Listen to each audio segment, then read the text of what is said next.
My name's Mark Cassity. I work at Higher Ground in Greensboro. It's part of Triad Health Project.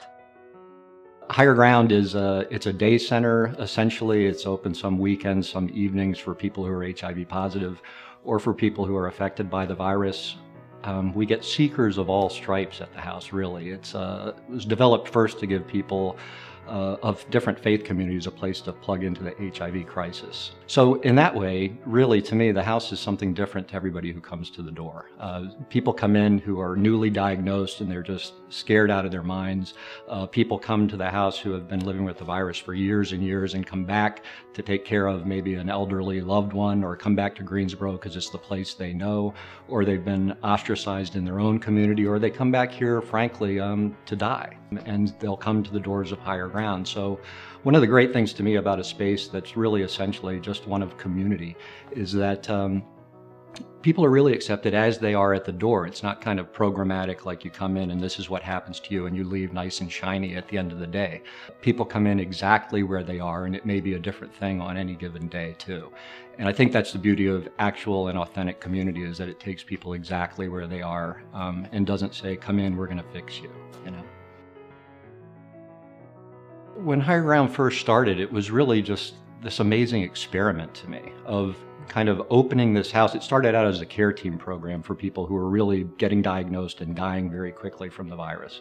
It developed into this space where people decided we need to be sitting down at table together, which I think is really the beautiful genesis of that place. It's like around food, of just sitting down and everybody, the door is open and we come in and everybody's hungry and we all get fed, you know.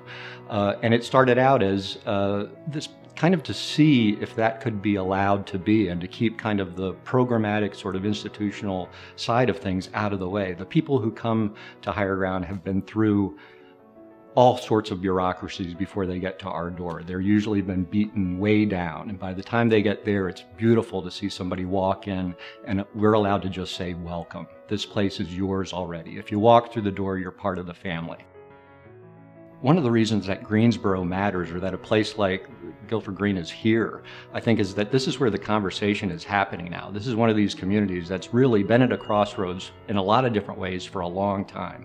I have a friend from San Francisco, and she says, you know, it's kind of like we've done this there with a different community. It's even more complicated somehow, I think, in a place like Greensboro. So this is kind of, in a really weird way, this is where the action is right now.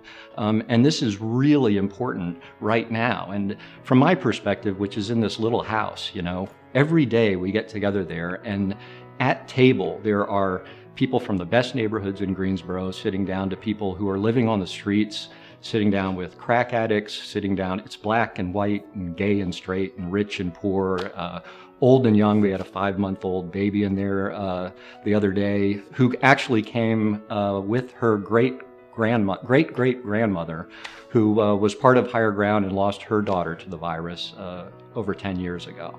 So it's odd and sad, but again, hopeful to see kind of even changes of generations happening there, and the place continually being supported.